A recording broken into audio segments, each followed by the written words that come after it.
por la acogida. Bueno, bienvenidas, bienvenidos. La verdad es que es un auténtico placer presentar este encuentro. Un lujo contar con quienes me acompañan a este lado y un lujo contar también con vosotros y con vosotras a ese otro lado. Tenemos con nosotras a Jason Hickel, que es doctor en Antropología Económica, autor y miembro de la Royal Society of Arts. Actualmente es profesor en el Instituto de Ciencia y Tecnología Ambiental de la Universidad Autónoma de Barcelona e investigador en el Instituto Internacional de Desigualdades de la London School of Economics. Autor de Less is More, How the Growth Will Save the World. También tenemos con nosotras a Yayo Herrero, antropóloga social, investigadora ecofeminista y, bueno, me permito decir esto, yo creo que buena amiga y una de las mentes más lúcidas del ámbito del ecosocialismo y del ecofeminismo en nuestro país. Y también autora de varias publicaciones, entre ellas destaco, creo que es la última, Yayo, que es los cinco elementos, una cartilla de alfabetización ecológica. Y también contamos con nosotras, con Alberto Garzón, que es economista, es coordinador federal de Izquierda Unida, ministro de Consumo y también tiene varias publicaciones, varios libros, destaco el último, que es autor de Quién vota a la derecha. Por supuesto, como os decía, es un lujo también contar con quienes estáis aquí, a este otro lado, referentes que desde distintos frentes y disciplinas estáis aportando muchísimo, de manera notable, al debate y a las soluciones de la crisis ecosocial. Gracias por aceptar nuestra invitación. Este encuentro, más allá de incidir en el análisis, que por supuesto tiene esa vocación, también tiene una vocación clara de abrir un diálogo que, además de aportar reflexiones, nos ayude a tratar de apuntar las respuestas a algunos de los interrogantes, creo que inquietantes en algunos casos, complejos sin duda en otros, pero que en cualquier caso forman parte del debate público que se da en nuestros días. Si me lo permitís, a modo de anclaje o, bueno, más bien a modo de punto de partida, apenas una línea de puntos para trazar de forma gruesa lugares comunes sobre los que creo que hay un amplio consenso o un cierto consenso. Son simplemente un anclaje, un lugar de partida.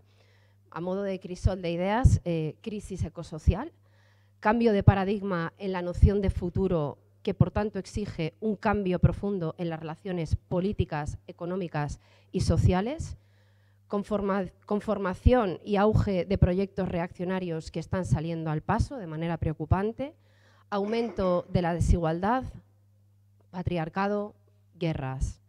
Y del otro lado, la necesidad imperiosa de pensar en horizontes de esperanza que nos movilicen y que, por tanto, inevitablemente deben estar articulados en torno a hojas de ruta, a propuestas concretas que den alivio y que den también certezas. Si partimos de la base de que el decrecimiento, como nos dice a menudo Yayo, es un dato, es imprescindible pensar en un plan en común para que ese cambio sea lo menos doloroso e injusto posible. No solo se trata de descarbonizar la economía, sino que además debemos hacerlo de forma justa, puesto que las responsabilidades de la crisis son también asimétricas y las consecuencias también comprobamos que lo son. Como señala Jason, el 1% más rico estaría literalmente devorando el planeta. Es, por tanto, una necesidad existencial fundamental que haya un control democrático y que haya un reparto de los recursos disponibles, pero con justicia. Desde Izquierda Unida planteamos este título del encuentro de hoy, tomando prestado una de las demandas del feminismo, el cuidado de la vida, con una voluntad de resituar los esfuerzos como sociedad en torno a esto y sugerimos como ejes vertebradores el ecosocialismo y el ecofeminismo. Hace unos días, en otras jornadas que celebramos sobre nuevas derechas, el profesor y lingüista Enrique del Teso nos hablaba de que uno de los principales retos de la izquierda en nuestros días es resolver una cierta impotencia para articular discursos y narrativas que lleven nuestras causas al centro. Esto es, convertir nuestras causas en sentido común, y eso a pesar de que, aunque el contexto es verdad que es complejo, también podría ser un contexto propicio, puesto que tenemos buenos análisis y también tenemos buenas alternativas. Precisamente para contribuir a construir ese sentido común en torno a las alternativas y no solo desde, permitidme que diga esto también, desde la altura social, desde la altura moral e intelectual clásicas de la izquierda, sino también como sujetos atravesados y atravesadas e interpeladas por la crisis ecosocial y, por tanto, con un interés absolutamente también genuino y vital para encontrar soluciones. La propuesta que os hacemos, por tanto, es que Jason, Yayo y Alberto, a través de un diálogo entre ellos primero, pero también con vosotras después, puedan aportar reflexiones al respecto, en torno a temas diversos que yo estoy convencida de que van a tratar de alguna manera. Sugiero algunas de las cuestiones que me consta que incluyen habitualmente en sus reflexiones, pero ojalá tengamos oportunidad de reflexionar en torno a la cuestión del reparto de recursos, de la planificación democrática, hasta dónde y cómo, del consumo, del refuerzo de los lazos comunitarios, de los cuidados, de la importancia de la interseccionalidad, de la erradicación de la violencia patriarcal y capitalista. Me gustaría incluso que tocáramos, si se pudiera, alguna cuestión relativa a la configuración de las nuevas masculinidades y, muy importante, la cuestión también de la resiliencia comunitaria y del papel de las ciudades, de los municipios y de los barrios. Por tanto, lo que os propongo es que, en primer lugar, tomen la palabra ellos, ellas, en torno a 15 minutos cada una de las intervenciones. Como estamos muy contentos, muy contentas de que estéis además vosotros aquí, vosotras aquí, lo que os proponemos también es pasaros ahora un papelito, que os apuntéis las que queráis intervenir a continuación. Eso me va a permitir ordenar también los tiempos de palabra y contar también con vuestras reflexiones, que espero que sean reflexiones y preguntas. Cada una dispondrá de unos minutos también desde el público para poder aportar al debate. Ordenar el debate, me han dejado aquí unas tarjetas, yo creo que tiene que ver, no sé si por esto del Mundial o aprovechar para denunciar las condiciones en las que se celebra el Mundial, tanto ambientales como humanas, pero bueno, dispongo de 2 tarjetas. Creo que el orden es que cuando estéis a punto de consumir, cuando estéis a punto de consumir el tiempo, levantaré la tarjeta amarilla y cuando debáis silenciaros, levantaré la tarjeta roja. Si os parece, primero ordenaré los tiempos de palabra cuando tenga el listado y cuando vaya a daros paso os diré exactamente los minutos de los que dispondréis cada uno y cada una. Y me reservo la potestad de dar más tiempo de palabra en función del balance de género, me reservo la potestad de dar más tiempo de palabra a las compañeras que os animéis a hablar, que espero que seáis muchas. Sin más, el orden de intervenciones será, en primer lugar, Alberto, a continuación Yayo Alberto, Jason a continuación y por último Yayo Herrero. Unos 15 minutos aproximadamente cada una. Si os parece, os aviso con la tarjeta amarilla a los 3 minutos, o cuando os queden 3 minutos. ¿Os parece adecuado? Tranquilo. Cuando os queden 3 minutos, levanto tarjeta amarilla y la roja, pues cuando hayáis consumido los 15 minutos, ¿de acuerdo? Alberto. Perfecto. Bueno, pues buenos días. Muchas gracias, Ira, por la introducción. Buenos días a todos y a todas y muchísimas gracias por venir. Yo creo que es una sesión muy importante para la reflexión conjunta.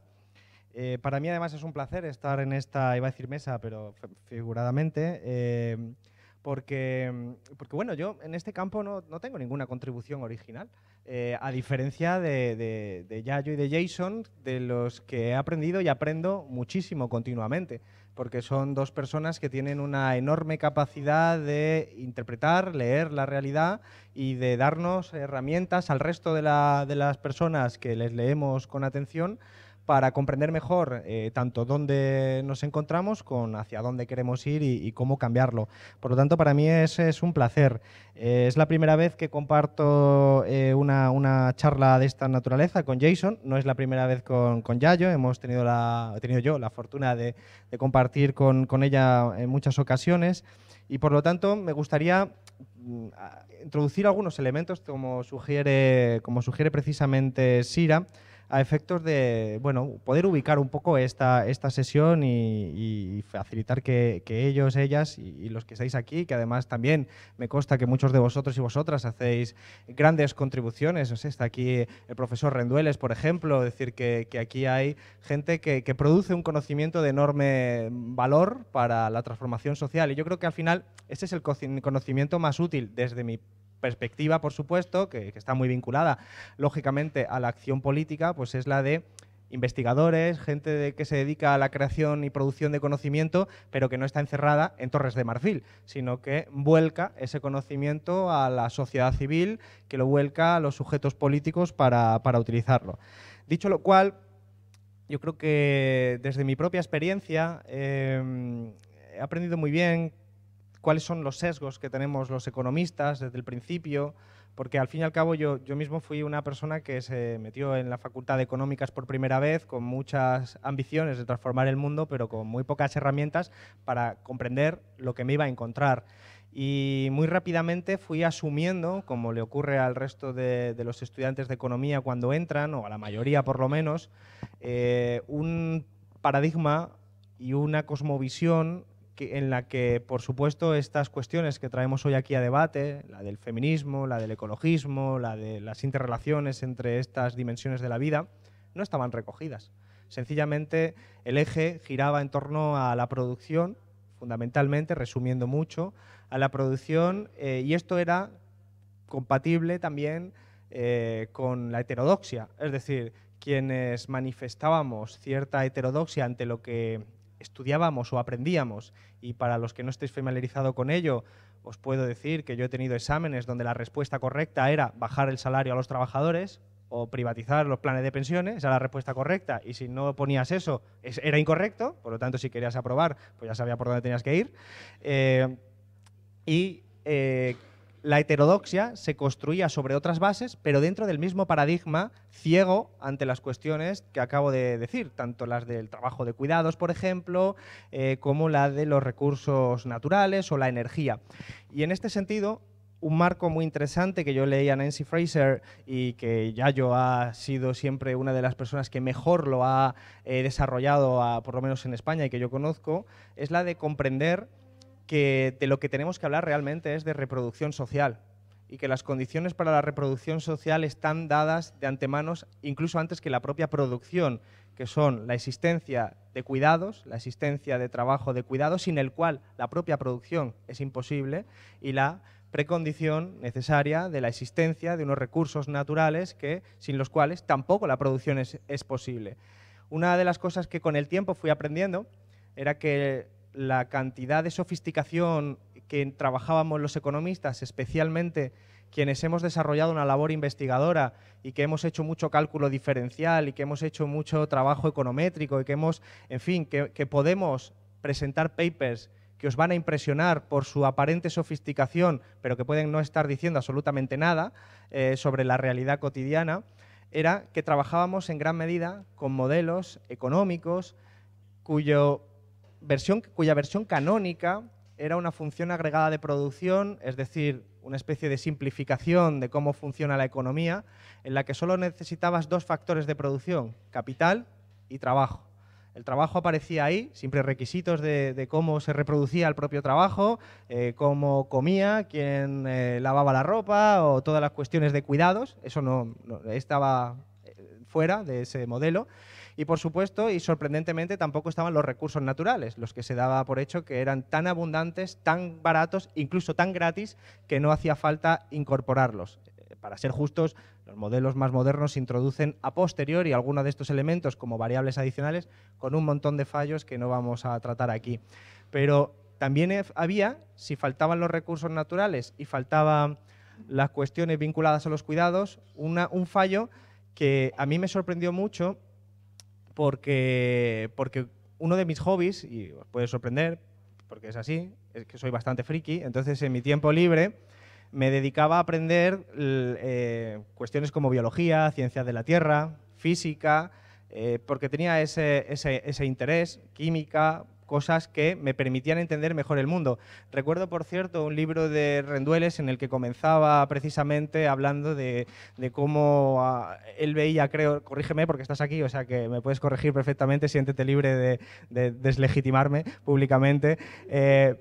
Decía algo así como que él observaba desde la Facultad de Ciencia Social con un poco de envidia a esas otras facultades en las que hablaban de cosas, bueno, de materiales como podía ser el grafeno o de cuestiones físicas que parecían más sólidas que la propia ciencia social y sobre todo cómo se ha construido alguna ciencia social como la economía. A mí me pasaba algo parecido y cuando aprendí las leyes de la termodinámica, que me costó mucho, es decir, que no me siento cualificado para explicarlas aquí con sumo detalle, pero me costó entenderlas. Y cuando lo entendí dije, bueno, ¿y esto qué dice la economía sobre esto? Y vi que no decía absolutamente nada, es decir, que la ignoraba esas leyes. Desde entonces me he convertido en un friki defensor de que todo el mundo sepa las leyes de la termodinámica, incluso en una reunión de Izquierda Unida dije que toda la dirección tenía que comprenderlas, casi me cuesta la expulsión, pero fue algo que reflejaba la necesidad de incorporar ese tipo de conocimiento a nuestra práctica cotidiana, no porque de verdad me esté yo caricaturizando, sino porque tiene una explicación. Estos modelos económicos que nosotros hemos trabajado, con los que nosotros llegamos a conclusiones como hay que bajar el salario, hay que subirlo, porque incluso los modelos heterodoxos, modelos keynesianos, modelos caldorianos, modelos bueno, basados en la distribución del ingreso, poniendo el foco más en las cuestiones distributivas, con mayor perspectiva social, incluso esos modelos tienen los mismos déficits que los modelos ortodoxos. Y por lo tanto, el problema es que podemos tener dentro del mismo paradigma una izquierda y una derecha, ambas ciegas a estos fenómenos. Y esto no es una cuestión solo de qué pejiguera eres, Alberto, con el ámbito de la economía, sino porque hay un elemento ideológico no solo inserto en esos modelos, sino sobre todo en para qué se usan. Porque estamos, no sé cuántos se licencian de economistas en España al año, pero son un montón. Generación tras generación son decenas de miles de economistas, no solo en España, sino en todo el mundo, que van a pasar a ser los directivos de las grandes empresas, que van a ser los profesores de economía en secundaria, que van a ser los tertulianos de nuestras televisiones, que van a ser los que hacen las redacciones en los periódicos, que van a ser los que en última instancia contaminan toda la capilaridad del cuerpo social con unas determinadas cuestiones. Y esto es lo grave. Esto es lo grave en el sentido en el que ahí ellos sí han entendido la academia no solo como una torre de marfil, sino como un instrumento de poder. Un instrumento de poder, si me permitís, soft, invisible, en muchos casos, implícito, sutil, pero claramente como un instrumento de poder. Quizás la razón por la que la economía política clásica, Adam Smith, David Ricardo, Karl Marx, Malthus, etcétera, no incorporara elementos como la termodinámica tiene que ver con que entonces, en los tiempos en los que ellos escribían, no se conocía, como hoy conocemos, esos desarrollos de la ciencia o las leyes de la termodinámica, se estaban produciendo en el mismo tiempo. Pero eso que pudiera justificar lo que ocurría en el siglo XIX es injustificable hoy en día. Y al mismo tiempo, lo que tenemos que ver es cómo somos capaces de producir otro tipo de sentido común a partir de la economía. Porque al final la economía política clásica tenía una virtud, desde mi punto de vista, que era que identificaba el arte de la economía de una forma mucho más sencilla que lo que hoy en día. Hoy en día la economía, a los Robbins, se suele definir como la asignación de recursos escasos, la óptima asignación de recursos escasos, que es un concepto profundamente ahistórico, que te vale lo mismo para lo doméstico que para cualquier otro aspecto y que tiene muchos fallos que no vamos a tratar aquí. Pero la economía política clásica era un poco más general y más interesante porque te decía cómo una sociedad debe organizarse para decidir qué producir, cómo distribuirlo y cómo consumirlo. Y esa es una pregunta pertinente en el día de hoy, solo que introduciéndole todo aquello que la economía política clásica no introdujo. Y es cómo ahora que somos conscientes de que vivimos en un planeta finito de recursos naturales y con problemas también de energía y que tiene que asumir la segunda ley de la termodinámica, muy en particular, cómo nos organizamos socialmente para decidir qué producimos, cómo lo distribuimos y cómo lo consumimos a nivel nacional. O, si me permitís, para 2050 seremos 10.000 millones de personas en el planeta. Y por lo tanto, como muchos de estos fenómenos son planetarios, son mundiales, la pregunta es sumamente pertinente. Claro, sabemos, algo que Jason escribe muchas veces en su libro y en sus intervenciones públicas, que el problema es el sistema, en el sentido en que vivimos en un sistema capitalista cuya lógica es la de, metafóricamente, si me permitís la expresión popular, somos como hámsters en una rueda, que perseguimos el crecimiento para más crecimiento, para más crecimiento. El hámster que corre para correr más deprisa, para correr y va para correr.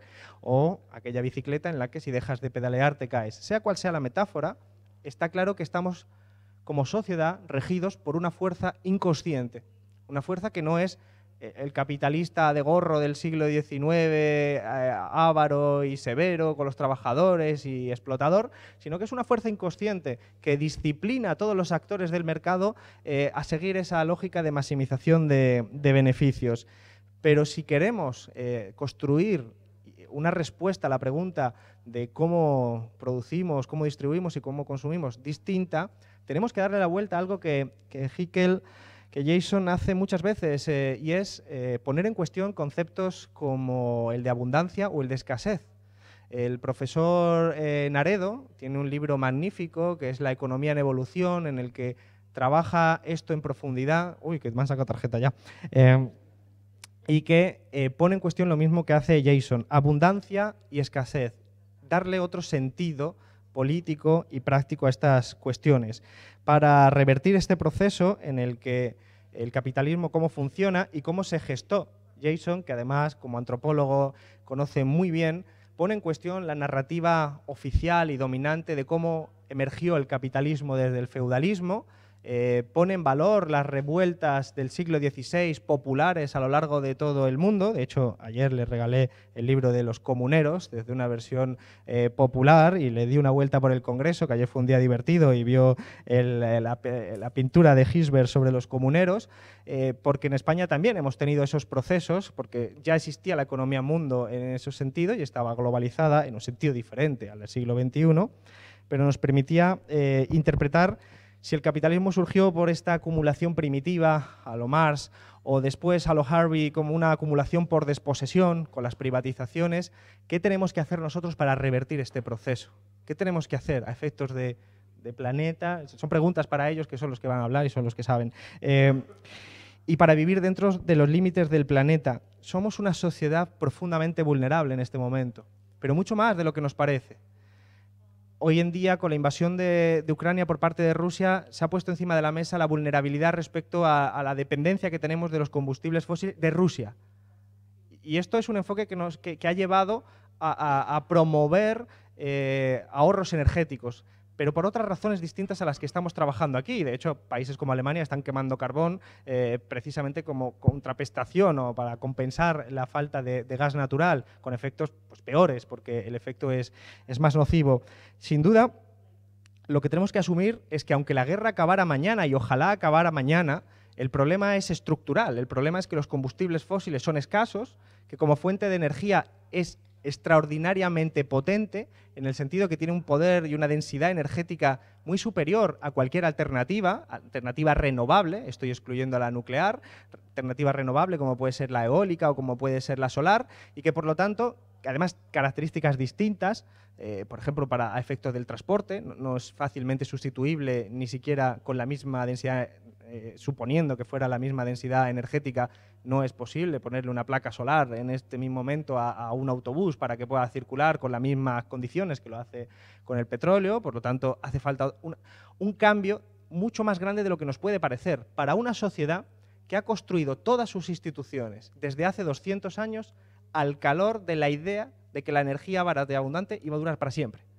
Y eso tiene unas importancias y unas implicaciones enormes. Incluso hay quien habla de que la propia democracia liberal representativa, tal y como la conocemos, es deudora de la propia existencia de energía abundante y barata. Ya me han sacado la roja, así que voy a aprovechar, voy a sumarme una prerrogativa de aprovechar un minuto más.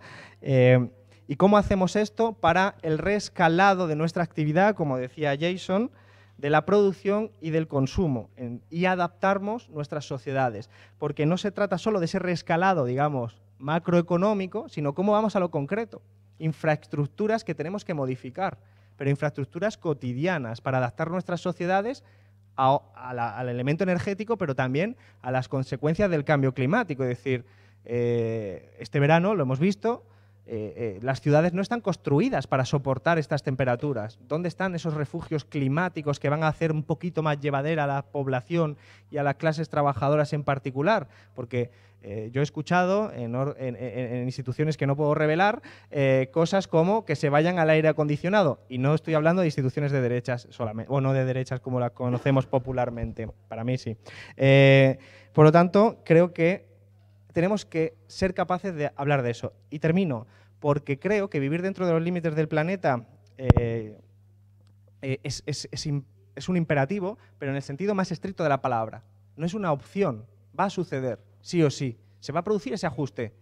Puede ser más rápido, más despacio, pero se va a producir porque es una cuestión como física. La cuestión es si el aterrizaje va a ser democrático, compatible con los valores de libertad, de igualdad, compatible con los valores heredados de la Ilustración, o si por el contrario se puede vivir dentro de los límites del planeta, pero con fórmulas ecofascistas, autoritarias, con cierres sociales weberianos, en el sentido de barreras de entradas, porque se asume que ya que los recursos son escasos, pues que solo sean para unos pocos. Es decir, que la crisis climática puede ser interpretada políticamente como una oportunidad, pero que nadie crea que hay una especie de determinismo de crisis climática hará despertar a la gente y seremos todos transitando un trayecto hacia el socialismo ecológico o algo similar. No es así. De hecho, lo probable es que si no actúa la izquierda, lo probable, digamos, la trayectoria por defecto será hacia fórmulas ultracompetitivas, de competencia más feroz entre los pobres del mundo, para blindar sus pequeños espacios de poder construidos. Y ese es un poco el debate que yo creo que está detrás de lo que vamos a vivir en las próximas décadas, y perdón por la extensión. Gracias. Gracias, Alberto. A continuación le vamos a dar la palabra a Jason.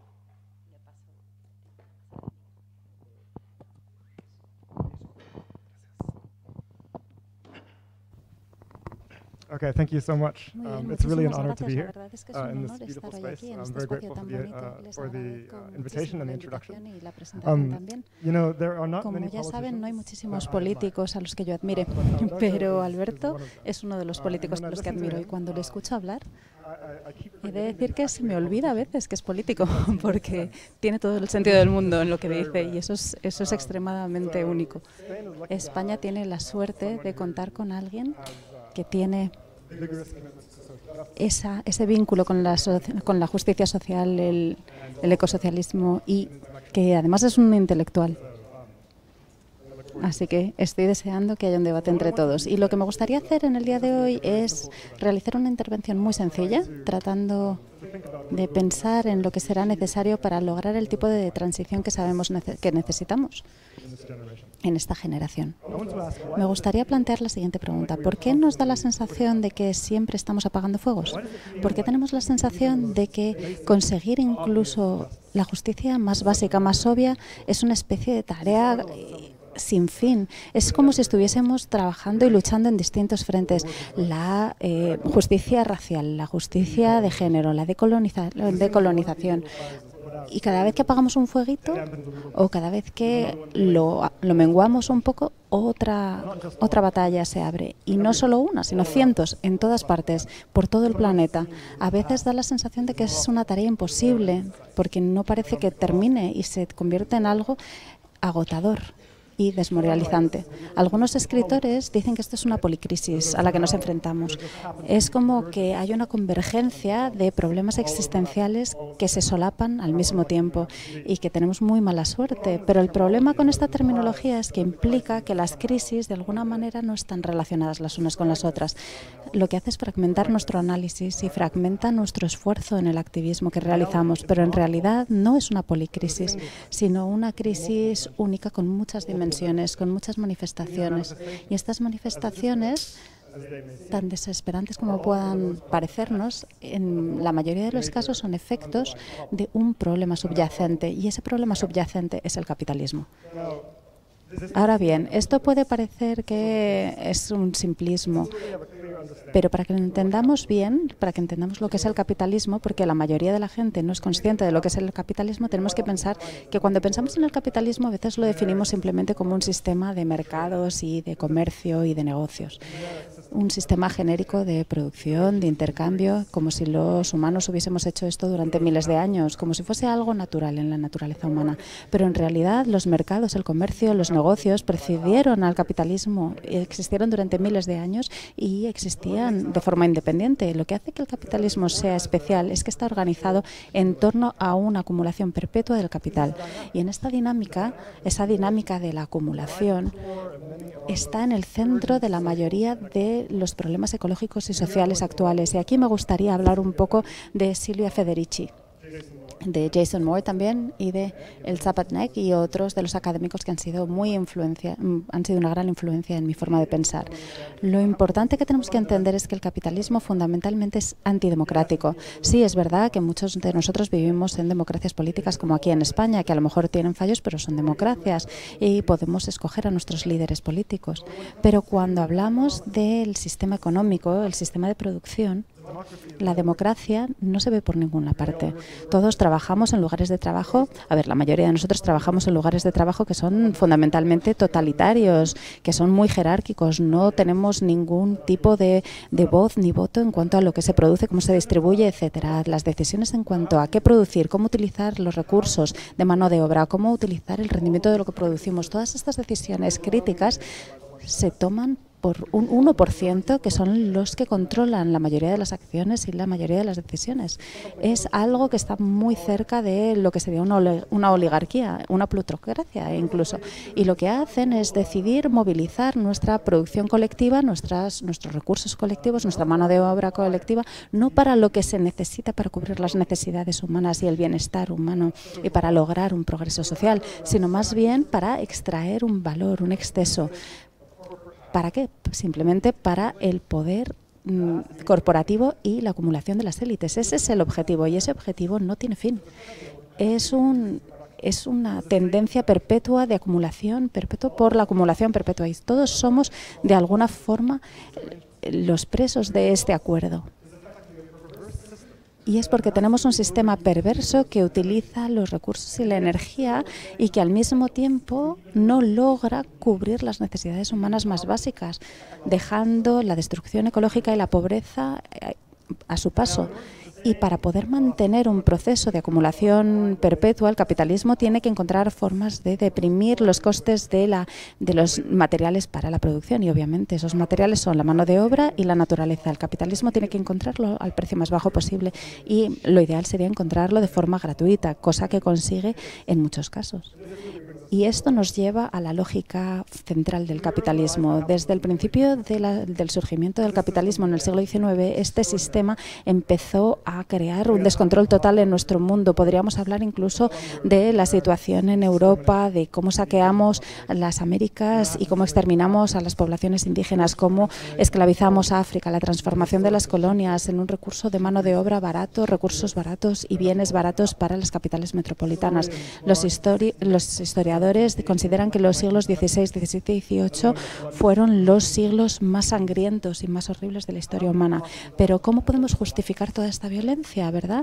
Es una pregunta crítica. ¿Cómo la podemos justificar? Bueno, pues en los años 1500 fue cuando empezó el capitalismo, cuando los filósofos y los curas españoles empezaron a debatir si los indígenas americanos se deberían considerar como humanos o no, y después las clases que gestionaban Europa fueron los que decidieron cómo hacer para gestionar la población, para bajar sus costes y que se enriquecieran otros.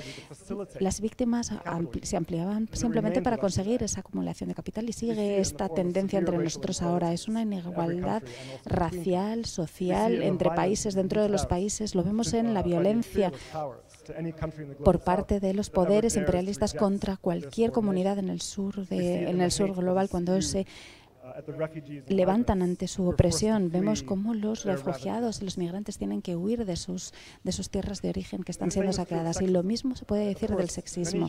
Muchísimas sociedades humanas han sufrido el poder patriarcal antes de que surgiera el capitalismo, pero lo que pasó en los años 1500 nos dio esa nueva dimensión a esta dinámica. Las mujeres eran la principal resistencia ante estas situaciones en Europa. Sabían que en este sistema emergente capitalista iban a quedarse excluidas no solamente de los medios de subsistencia y los bienes comunes, sino también que iban a verse separadas de la mano de obra pagada, porque el capital quería reducir los precios lo más posible y externalizaban los costes de la producción, de la reproducción social, es decir, esa mano de obra en la que se basa el capitalismo. Y para conseguir esto, las mujeres tenían que estar relegadas en la esfera íntima y familiar, que era la primera vez que ocurría en la historia, creando una nueva clase de patriarcas que controlaban los hogares para justificar únicamente esa subordinación. Y seguimos ahora enfrentándonos a la herencia de esa ideología, seguimos ahora mismo enfrentándonos a esa desigualdad de género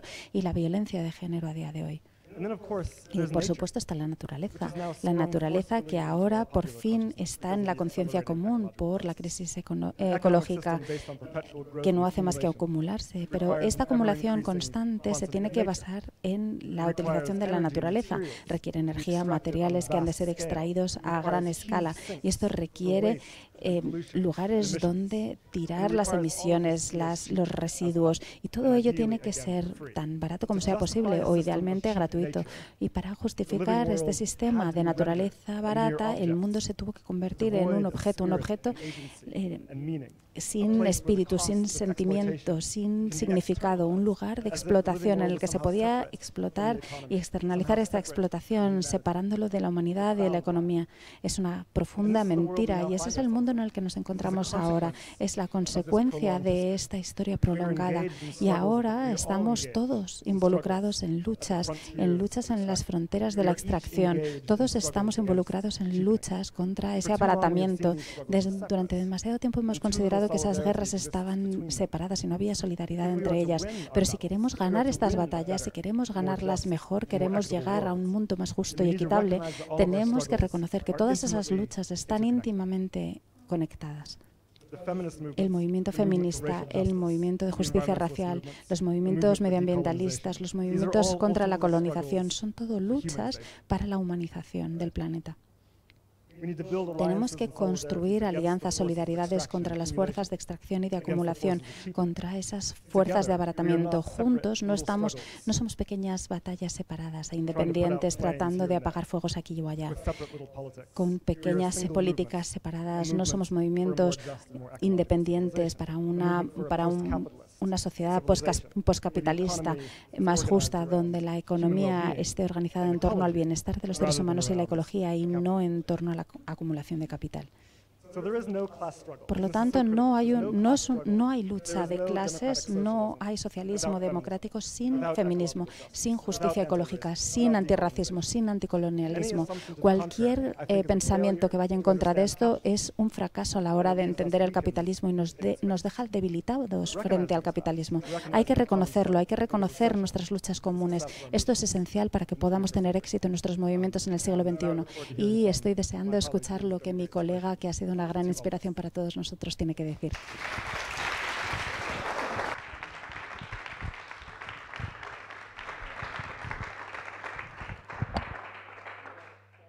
Yo me voy a poner el cronómetro para irme controlando también. Bueno, muy buenos días a todas y a todos. Muchísimas gracias por la invitación. Para mí es un gusto poder participar en esta mesa y encontrarme con tanta gente cercana y querida aquí también, ¿no? Y quiero empezar precisando que lo que yo voy a compartir no es un conocimiento mío, es un conocimiento colectivo que en mi caso nace de los movimientos sociales, nace de la construcción colectiva dentro del movimiento social, del clásico en el que yo vengo participando ya por edad desde hace mucho tiempo, y del emergente como el que tenemos aquí, que me enorgullece, o sea, me siento súper orgullosa de ir detrás de vosotros y vosotras en las pancartas cuando salimos a la calle, y aprendo un montón de vosotras y vosotros, ¿no? Por tanto, desde ahí es desde donde yo voy a compartir, ¿no? Desde una perspectiva ecofeminista, solemos hablar de una noción que desde nuestro punto de vista es clave, que es lo que hemos llamado enfoque de la sostenibilidad de la vida, que pasa básicamente por reconocer que la vida humana tiene dos importantes dependencias que son absolutamente insoslayables, ¿no? A la primera le llamamos ecodependencia y surge del reconocimiento de que pertenecemos a una trama de la vida compleja, autoorganizada, que tiene límites físicos que en este momento están ya completamente traspasados, ¿no? Pero además reconocemos que somos seres interdependientes, y este reconocimiento viene de saber que una a una cada vida humana es literalmente inviable, que somos seres vulnerables, y por ser seres vulnerables nos referimos a decir que somos seres necesitados. Todas las vidas humanas tienen necesidades, y la única vida humana que no tiene necesidades es básicamente la que está muerta, ¿no?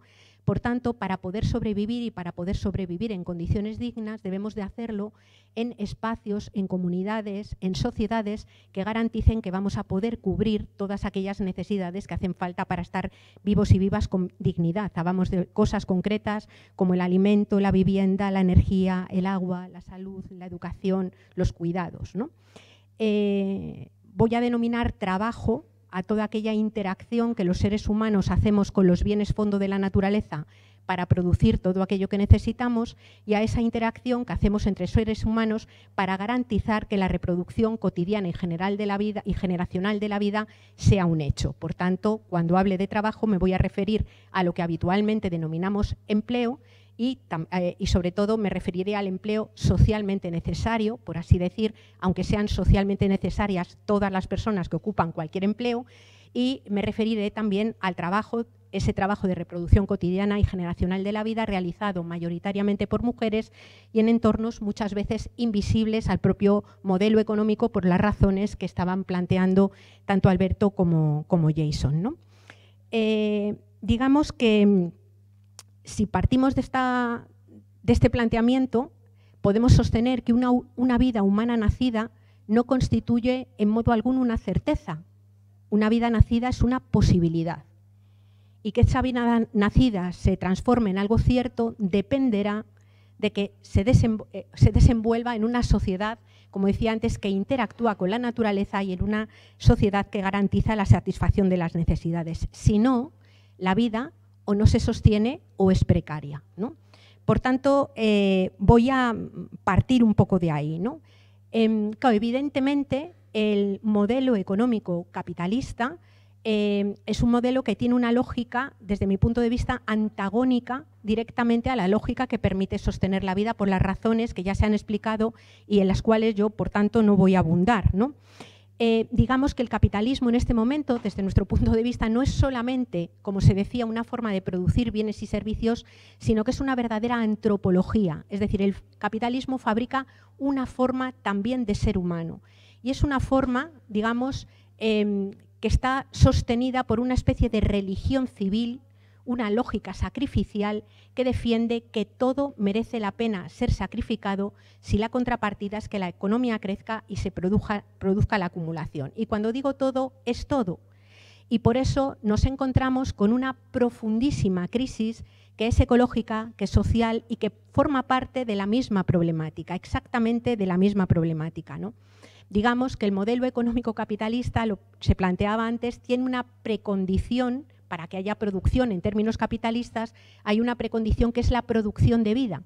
Y cuando la producción de vida es literalmente retorcida y esquilmada, lo que sucede es que el propio capitalismo entra en una dinámica mucho más violenta que exige mayor extractivismo, mayor explotación de la vida humana, mayor explotación de trabajadores y trabajadoras, entendiendo trabajadores y trabajadoras en el sentido amplio de trabajo que yo señalaba antes, ¿no? Quiero decir que desde nuestro punto de vista el capitalismo como tal no hubiera podido nacer en una sociedad que previamente no hubiera sido patriarcal. Y digo que es una sociedad patriarcal en el sentido de que es una sociedad, es una cultura, la nuestra, la occidental, que ha crecido, se ha desarrollado en la propia conformación digamos, del conocimiento y también de la propia ciencia moderna, desde la concepción de que los seres humanos, la humanidad, la persona, el hombre con mayúsculas, flotaba por encima y por fuera de la Tierra. Es decir, hemos aprendido a mirar la naturaleza y de los cuerpos desde la exterioridad, desde la superioridad y desde la mera instrumentalidad, ¿no? El protagonista de este modelo es un sujeto abstracto que no existe, es el que llamamos sujeto patriarcal, que es un sujeto que ha alimentado la fantasía de una triple falsa emancipación: el poder vivir emancipados de la Tierra, el poder vivir emancipados de nuestros propios cuerpos y el poder vivir también emancipados del resto de las personas. En una sociedad que está plenamente inserta en la trama de la vida, en una sociedad en donde cada vida concreta tiene que ser cuidada, sobre todo en algunos momentos del ciclo vital, y en una sociedad en donde no nos podemos desresponsabilizar del cuidado de otras, aunque lo invisibilicemos porque está delegado fundamentalmente en mujeres y en otros seres que no ocupan las posiciones de supremacía, por así decir, digamos que todo esto queda escondido y este sujeto patriarcal es el que ha cristalizado y se ha convertido en protagonista de la política. Esto ha formado parte no solamente de los análisis liberales y de la derecha, sino también de las propuestas emancipadoras que ha gestado la propia izquierda a lo largo del tiempo. Y creo que esto es importante tenerlo en cuenta porque obliga a repensar pues prácticas sindicales, prácticas políticas y un montón de elementos que desde mi punto de vista pues han sido también bastante nocivos y bastante dañinos y que han conducido a poner en marcha pues propuestas generadas desde la izquierda que han sido igualmente ecocidas, patriarcales, injustas y también coloniales, ¿no? Me quiero centrar, bueno, se ha comentado, digamos, y no me voy a entretener en ello porque quienes además estamos aquí lo tenemos más que claro, atravesamos una crisis ecológica profundísima, cambio climático, crisis de energía y de materiales, pérdida de biodiversidad, que es el seguro de vida para la vida, problemas de contaminación de agua, es decir, problemas importantes. Miremos como miremos cualquiera de los indicadores que manejamos en términos ecológicos, lo que nos encontramos es, digamos, resultados o informaciones alarmantes y avisos, digamos, que hablan de urgencia, que hablan de necesidad de transformaciones importantes. Pero me quería detener también un momento en ver, y lo voy a aterrizar sobre todo al contexto del Estado español, de España, algunos elementos que me parecen básicos, ¿no? Y es que se está produciendo una profunda polarización en términos de pobreza, se están profundizando enormemente las desigualdades y está creciendo también tremendamente la precarización y la desigualdad dentro de nuestro país, ¿no? Son casi un 30%, ha crecido en 2020 casi un 30% el número de personas que tienen dificultades para llegar a final de mes. Crecen casi en el mismo porcentaje los retrasos en el pago de la vivienda. Se ha incrementado también de una forma notable el porcentaje de hogares que no pueden mantener una dieta básica saludable. Los datos de pobreza energética. Existe además una tremenda privación material, sobre todo centrada en la infancia y en la juventud, ¿no? Un nivel de exclusión social que desde mi punto de vista es absolutamente intolerable. 6 de cada 10 hogares en el Estado español dan o superan alguno de los indicadores en el umbral de la pobreza. Las parejas, parejas, cualquier tipo de pareja que tienen hijos e hijas, viven esta crisis con más dificultad, ¿no? Si son familias numerosas, tremendamente difícil la situación. Y si son familias monoparentales, normalmente encabezadas por mujeres, muchísimo más, ¿no? Hablaríamos también de las personas migradas, de las personas migrantes que se encuentran en una situación de especial dificultad. Estas desigualdades, si las analizamos desde el punto de vista ambiental, también aparecen como claramente sesgada. Es decir, la pobreza energética afecta de forma mucho más clara a la gente que previamente era pobre, sobre todo pobreza energética en cuanto al transporte, al uso de combustibles, gasolina, diésel, también en términos de electricidad, problemas en cuanto al transporte, problemas de desigual exposición a los contaminantes, a los eventos climáticos extremos, hasta tal punto que precisamente en aquellos lugares donde la gente tiene menos, sobreponerse a estos eventos climáticos extremos es más grave. Yo vivo en Cantabria y uno de los grandes procesos que se dio de inundaciones que se dieron en Reinosa, pues se ha saldado con que la gente que tenía seguros y podía pagarlos ha reparado las casas y quien no, pues sigue con las casas totalmente alteradas. ¿Por qué me centro en todo esto? Porque no hay una agenda posible ecológica que no sea una agenda que aborde las cuestiones de precariedad y desigualdad. ¿Cómo no hay una agenda posible que aborde las cuestiones de injusticia que no sea a la vez una agenda ambiental? Porque lo que se ha estado planteando es totalmente cierto. Siendo seres ecodependientes y seres interdependientes, ambas cosas van de la mano y no se pueden separar, ¿no? Por tanto, yo diría que las claves ahora serían responder a una serie de preguntas, ¿no?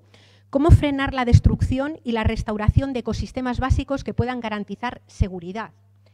Y cómo garantizar vidas dignas, vidas que merezcan ser vividas desde el punto de vista de quien las vive, obviamente, en un contexto de crisis ecosocial y de inevitable contracción material. Aquí quiero decir que cuando hablamos de la contracción material yo me refiero al inevitable decrecimiento de la esfera material de la economía, no al decrecimiento económico, no al decrecimiento del PIB. Estoy hablando del dato de que la humanidad, quiera o no quiera, va a vivir con menos energía, menos materiales, menos recursos de la tierra, tal y como reconoce cualquier tipo de documento de la comunidad científica, de los ejércitos de este país o incluso del Foro de Davos. Esto creo que es importante tenerlo en cuenta. Ahí propondría como 4 ejes de trabajo que me parecen absolutamente cruciales. Primero, un punto de... pues voy a enunciar los 4 ejes, ¿no? En primer lugar, una apuesta radical por la cobertura, garantía y protección de las necesidades de toda la población. Es decir, es urgente abordar la cuestión de la resiliencia en la posibilidad de tener vidas dignas. Hablamos, insisto, de alimentación, vivienda, de cuidados, de energía, de agua, es decir, de todo aquello que debieran ser bienes comunes y que, sin embargo, muchas veces están controlados en las manos de grandes corporaciones que no tienen como principal prioridad la cobertura de las necesidades, sino básicamente la acumulación de capital, ¿no? En segundo lugar, una adaptación y reequilibrio entre lo urbano, lo rural y lo natural. Y ahí proponemos trabajar bien desde el concepto de bioregión, que nos permitiría hablar de, digamos, autosuficiencias interdependientes territoriales. Hablamos de relocalización, pero no de autarquía. Es decir, esto quiero que quede claro, ¿no? En tercer lugar, una reducción y decrecimiento planificado, consensuado e informado de la huella material de la economía. Estamos hablando de sectores como el del transporte, alimentación, industria, turismo, ciudades, con el gran reto de que todos ellos, el gran reto es que tienen que ir a menos. Y por tanto lo que necesitamos es pensar cómo proteger a trabajadores y trabajadoras y vamos a tener que pensar en medidas como el reparto del empleo, pero a la vez como la renta básica desde mi punto de vista, a la vez cómo garantizar, digamos, bolsas de bienes básicos como es el de la vivienda para garantizar, digamos, esa protección, ¿no? Y como cuarto eje, la recuperación y la restauración de ecosistemas claves, que es fundamental, ¿no? Atmósfera, suelo, agua...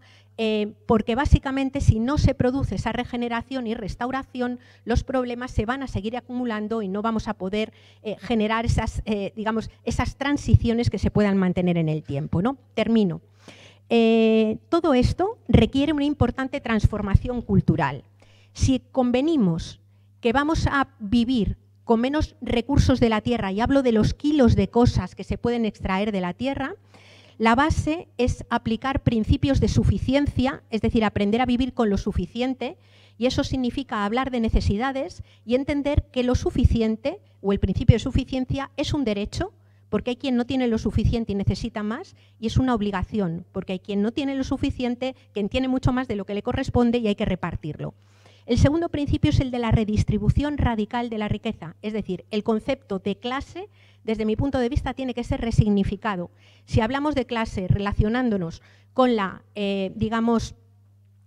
con las relaciones de producción, e incorporamos dentro de las relaciones de producción a la propia naturaleza, e incorporamos como en las relaciones de producción a aquellas personas que cuidan, resulta que ampliamos enormemente la cantidad de sujetos y ámbitos donde se puede tener experiencia de clase y, por tanto, son susceptibles de tener conciencia de clase y poder articular luchas, ¿no? Y, por último, esa sostenibilidad de la vida. Esa transformación cultural implica transformaciones en el concepto de bienestar, en la noción de seguridad y un trabajo colectivo para gestionar el deseo. Es decir, necesitamos configurar horizontes de deseo que sean compatibles con la realidad material que tenemos. Muchas gracias por haberme escuchado.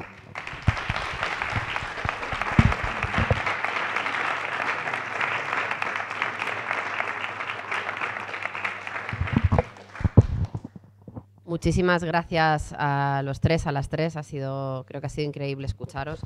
Ahora tengo aquí un listado de seres humanos que estáis aquí, que habéis pedido la palabra. Concretamente sois 8, 5 hombres y 3 mujeres, por lo tanto, tal y como anuncié al principio, los hombres dispondréis de unos 3 minutos si os parece oportuno, las mujeres de 5 minutos, de tal manera que el tiempo total es equilibrado y además nos ceñimos al tiempo que nos habíamos dotado para este acto. Y al final invitaremos de nuevo a Jason, a Yayo y a Alberto a que hagan un pequeño cierre con las valoraciones de lo que aquí se comente. En primer lugar, cuando os quede un minuto para acabar, si os parece, os saco la tarjeta amarilla y cuando hayáis consumido el tiempo, os saco la tarjeta roja para que no descienda el ritmo. Juan Bordera es el primero que tengo en la lista. Juan. No, había otra persona primero, pero me temo que se ha tenido que marchar. Así que... Muchas gracias. Lo primero que yo querría preguntaros por los puntos de inflexión positivos de la sociedad. Es decir, ¿cómo podemos conseguir, en vuestra opinión, que esa interseccionalidad necesaria entre la lucha climática, la lucha social, la lucha feminista, se consiga enhebrar a tiempo, ¿no? Y que por eso algunos practicamos ya la desobediencia civil como una manera de ir adelantando, digamos, el ritmo para lanzar ese mensaje a una sociedad que de normal no está muy atenta a estas cuestiones. ¿Cómo provocamos ese punto de inflexión positivo?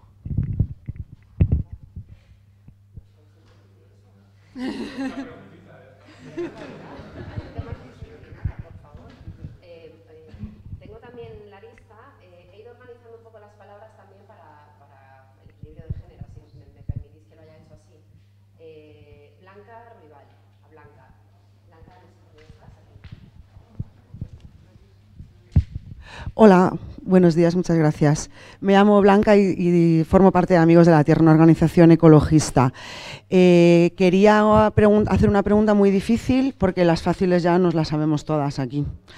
Y compartiendo el análisis, las propuestas y la necesidad de promover soluciones colectivas que incluyan todas las luchas que se han mencionado, etcétera, creo que el reto que todas las organizaciones y personas afrontamos es sumar a más gente.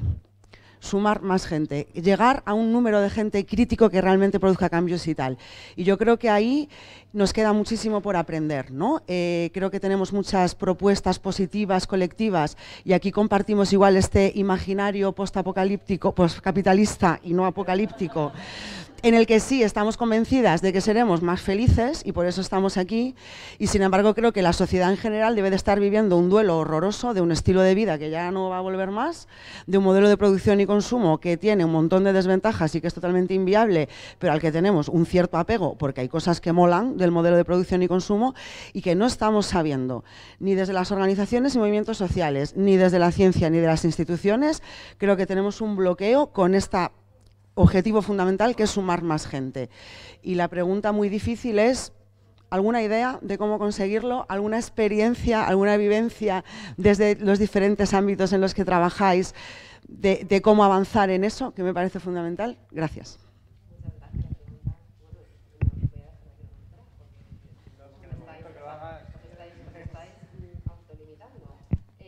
Tengo también por aquí a Mariano Pérez.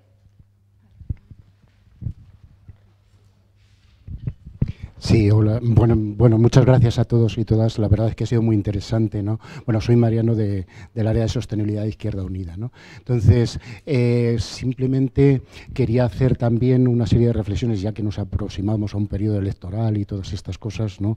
Pues sobre todo lo que se ha venido planteando, ¿no? La izquierda tradicionalmente siempre ha mantenido que había una contradicción entre capital y trabajo, ¿no? Pero ahí se ha planteado realmente dos contradicciones previas, ¿no? Es entre capital y humanismo, como ha comentado Jason, y entre capitalismo y sostenibilidad. Son dos contradicciones previas, ¿no? Esto lo que implica es que hemos creado un modelo social, como habéis comentado, basado en la acumulación. Este modelo social es absolutamente incompatible, ¿no? Pero bajándolo ya a un nivel más concreto, ¿no? Y en las próximas elecciones y todas estas cosas, también la izquierda, cuando hemos venido trabajando en programas electorales y demás, en las ciudades nos hemos venido preocupando de mejoras concretas, de infraestructuras y demás, incluso muchas veces participando en la cultura del derroche, que es uno de los principales problemas que tiene la sociedad actual, en la cultura absoluta del derroche. Simplemente el dato de que con los alimentos que tiramos podríamos alimentar 3 veces a todas las personas necesitadas del mundo. Este es un elemento fundamental. Pero también no siendo conscientes de que para la nueva situación climática necesitamos un nuevo modelo de ciudad. Ese nuevo modelo de ciudad, de alguna forma, todavía no lo hemos empezado a poner encima de la mesa para poderlo construir. Y dentro de ese nuevo modelo de ciudad, 2 elementos fundamentales. La autosuficiencia energética, obviamente basada en el consumo, y contraviniendo y contraproduciendo el modelo de los monopolios o de los oligopolios energéticos, y la autosuficiencia alimentaria. La autosuficiencia alimentaria que también nos genera otro modelo distinto al actual, el de sociedad urbana, sociedad rural, sino de autosuficiencia alimentaria. ¿Cómo lo abordamos también desde la izquierda? Nada más. Gracias.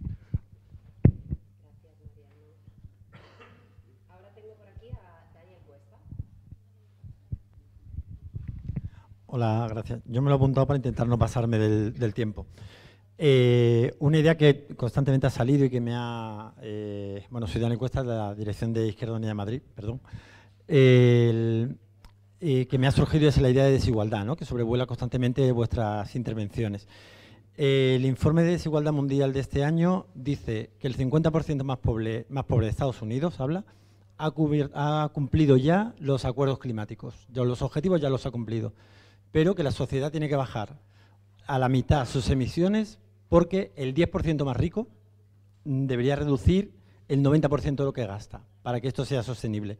Es decir, la mitad del planeta ya lo ha cubierto, el 90%, o sea, el 40% superior está a punto, pero estamos lejos de los objetivos porque el 10% de los billonarios de este mundo siguen jodiéndonos la vida. La desigualdad llega a tales niveles, yo creo que en este país también, que está llegando a cuestionar la sostenibilidad del propio modelo capitalista. O sea, yo creo que el propio consumo y endeudamiento en el que este sistema se basa está llegando a ser cuestionado, imposible, por esta desigualdad. Este sistema está empujando cada vez a tanta cantidad de gente al lado malo de la desigualdad que es imposible que tenga clientes para seguir perviviendo. Mi pregunta, mi reflexión iría en el sentido de que la ciencia nos está advirtiendo de cosas. La ciencia ya nos advirtió de que vendrían pandemias próximamente. Ya yo prologaba un libro de epidemiocracia en el que se embunda mucho en ese tema. La ciencia ya nos avisó que el COVID vendría. La ciencia nos está avisando de que aquí va a pasar algo a nivel climático relacionado con esta insostenibilidad. ¿Cuál es la alternativa desde un punto de vista institucional, político, de toma de decisiones para avanzar en este sentido? ¿Y hasta qué punto hay que ser poco tolerante con alternativas? O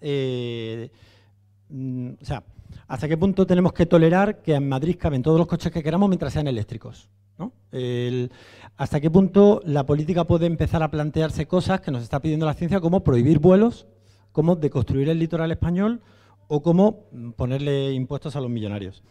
la derecha está empezando a plantear alternativas. Vivamos todos en ciudades y alimentémonos de macrogranjas en el rural. No podemos, o sea, tenemos que responder con algo, y ahí siempre dudo y siempre quiero plantear a la gente que sabe de esto hasta qué punto podemos ser autoritarios y prohibir e imponer determinados niveles de consumo que la humanidad no se puede permitir. Gracias.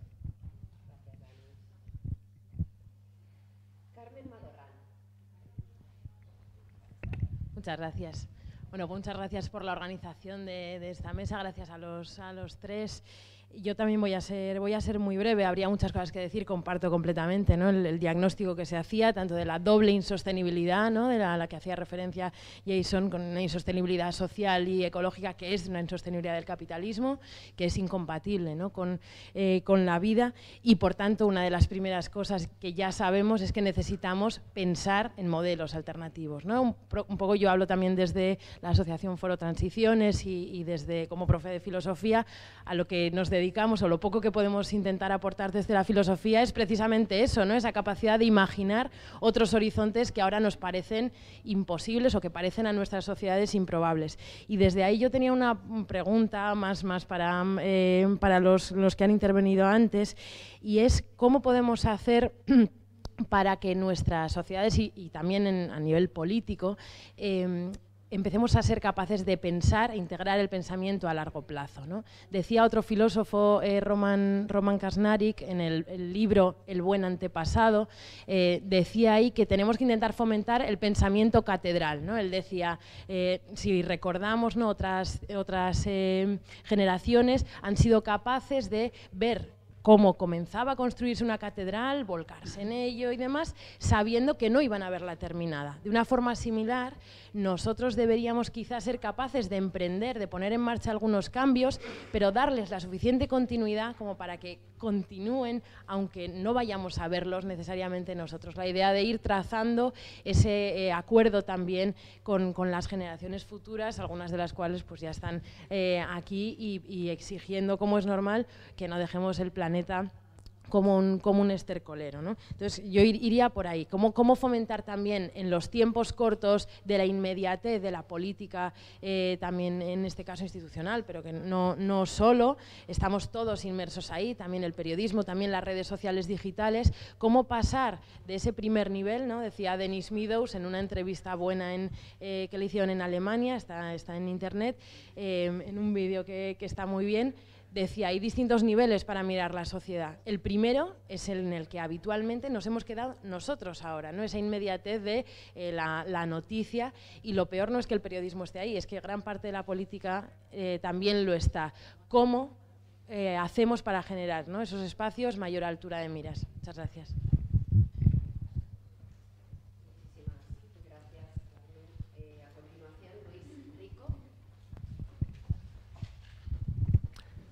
Pues muy buenos días, yo soy Luis Rico de Ecologistas en Acción, muchas gracias por este evento, y a mí me pasa como a Blanca casi la misma duda y inquietud, ¿no?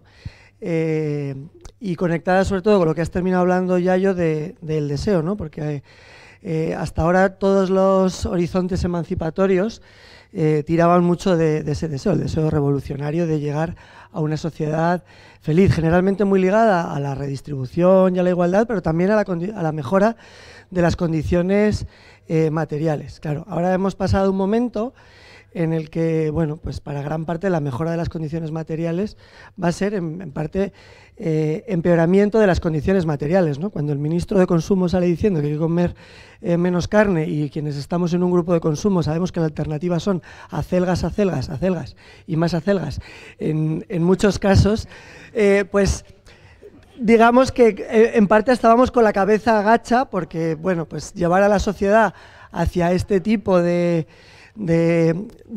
sociedades pues no tiene mucho de deseable, en gran parte no deseable.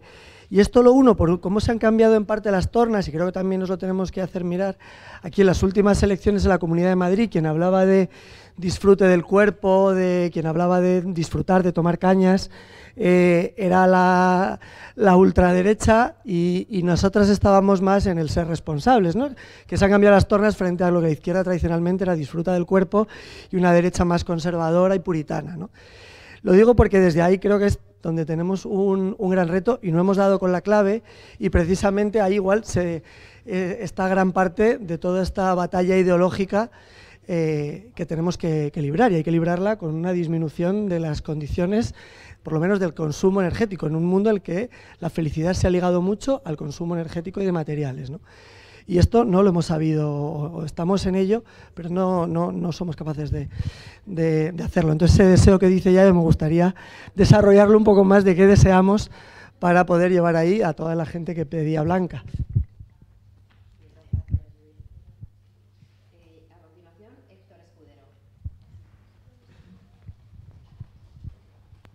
Bueno, buenas tardes. Yo soy Héctor de Jóvenes de Izquierda Unida, pero hoy voy a hablar desde la preocupación que me habéis transmitido y unas contradicciones que venimos sufriendo en el movimiento ecologista, sobre todo por la parte que a mí me toca desde Rebelión o Extinción, ¿no? Vosotros creo que conocéis además el movimiento y sabéis que una de las demandas que tenemos sobre la mesa es algo que ha salido aquí hoy, ¿no? Democratización, democratización, democratización. Asambleas ciudadanas, que es la propuesta concreta que hacemos nosotros. Pero últimamente, a mí me gusta mucho decir que el movimiento ecologista estamos madurando, ya no somos tan reactivas, sino que somos más estratégicas. Y en este sentido venimos planteando, a raíz de todo el tema de la crisis energética, bueno, ¿con qué salimos? ¿Cómo movilizamos a la gente? Y encauzándolo con la cuestión de la democratización, decimos, pues muy bien, democratizar el sistema eléctrico, sea lo que sea eso, sean nacionalizaciones independientemente de la etapa que sea, etcétera. Pero claro, aquí nos surge una contradicción, y es, ¿le vamos a pedir a la gente que le cuesta llegar a fin de mes? ¿Le vamos a pedir a la gente que tiene una jornada laboral de 12 horas que encima se implique más? Le vamos a pedir, le vas a ir a la gente a decir, no, lo que tú tienes que hacer es ir a una asamblea ciudadana, que ahí es donde se van a tomar las decisiones, y así es como vamos a tomar decisiones climáticas las mejores del mundo mundial. Ahí nos salta una contradicción bastante grande, ¿no? Pedirle más. Entonces no sé cómo lo veis esto, y visto sobre todo y sabiendo que en vuestro discurso esta componente está muy presente. Y luego, a raíz de lo que decía Juan, os quería preguntar, y también por ser un poco, por que también tenga un poco este tono la charla, ¿qué os parece como herramienta, como para generar estos puntos de inflexión, las acciones sobre cuadros que está protagonizando el movimiento de la desobediencia civil? Quien quiera mojarse, que se moje.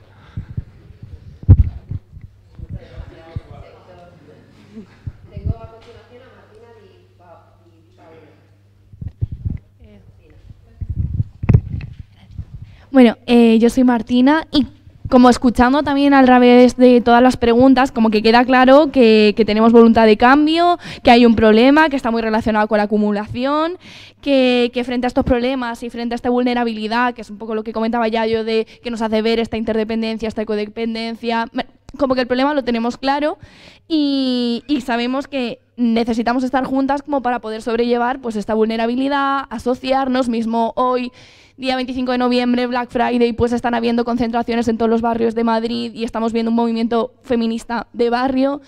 Greenpeace ha hecho una acción contra este consumo masivo. A lo largo de noviembre han habido muchas acciones. Es decir, hay movilización, nos estamos asociando. Pero como recogiendo todas las preguntas que también se han hecho, es como nos estamos asociando, pero sigue esta sensación de que no es suficiente.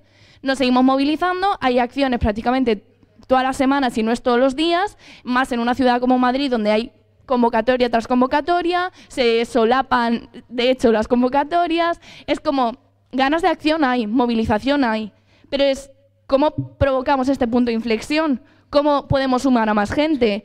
Y una cosa que sí que me parece muy importante, y sobre todo enlazado con estas últimas preguntas, es que siempre somos las mismas. ¿Cómo hacemos para incorporar más visiones? Hemos hablado de interseccionalidad en la causa del problema. ¿Cómo hacemos para que los movimientos también sean interseccionales? Ya lo hemos visto de quiénes habían apuntado antes a hablar.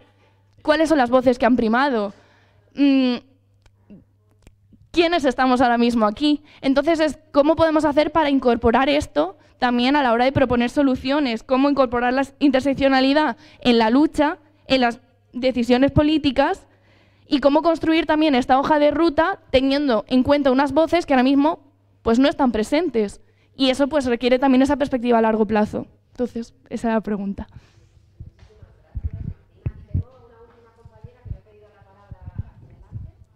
Sí, muchas gracias por la mesa. Soy Eva Saldaña de Greenpeace y bueno, creo que ha salido todas las preguntas posibles que nos hacemos todos los días por la mañana, ¿no? Para ver qué más podemos hacer para sostener la vida en este planeta. ¿No? Cómo enhebrar esas luchas interseccionales, cómo sumar a más gente, cómo buscar esos futuros alternativos y esas ecotopías, ¿no? Que nos puedan llevar a otro lugar, porque si no vamos a deprimirnos, ¿no? Todos los días. Entonces hay que levantar toda la esperanza que podamos. Pero no quiero que se nos escape algo que tiene que ver mucho con esas desigualdades que manifestabais, ¿no? Y lo has mencionado, Yayo, esa parte de cambiar la noción de seguridad, ¿no? Cambiar el concepto de seguridad, porque claro, de repente llega una guerra que nos pilla muy cerca en Europa, ¿no? Nos olvidamos de todas las demás guerras que ya están por ahí y todos los gobiernos se repliegan y empiezan a aumentar aún más el gasto militar. Nuestro gobierno, de hecho, en estos presupuestos, más del 2% del PIB. Entonces, ¿cómo revertimos esta tendencia cuando el mundo va hacia más tensión social, más miedo, más supuesta tensión de guerras posibles? ¿Cómo revertimos ese gasto que nos podría solucionar muchas de las cosas que nos estamos planteando aquí, ¿no? A ver si me dais algunas ideas. Bueno, ya hemos concluido con el turno de palabras. Se han planteado muchísimas cuestiones, aunque tengo la sensación de que hay una línea conductora que plantea una cierta angustia y necesidad de ver de qué manera nos contamos las cosas y de qué manera las proponemos para ser más y más cada vez. Por tanto, esto de construir un nuevo sentido común, ¿no? con horizontes de esperanza. Yo os doy la palabra ahora a las personas, a las seres humanas que estáis a este lado. No sé muy bien, no soy capaz de determinar el orden. ¿Hacemos el mismo orden que antes? Muy bien, unos 5 minutillos cada una, porque en ese caso terminaremos muy bien dentro del tiempo estimado. Muy bien. Me intriga el uso que haces del concepto de seres humanos.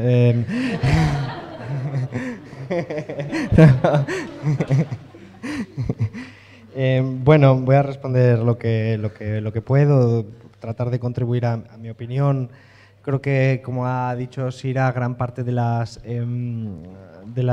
cuestiones son cuestiones, lo ha dicho Eva, al terminar, que nos hacemos todo el tiempo y que no existen, en mi opinión, ahora una respuesta clara, firme, contundente que podamos decir, pero sí está claro que, por ejemplo, decía Juan, con respecto a la desobediencia civil, yo creo que hay desobediencia civil toda la desobediencia civil creo que es legítima, una estará mejor enfocada, otra será peor enfocada, lo acabo de responder antes en el documental que estabais haciendo.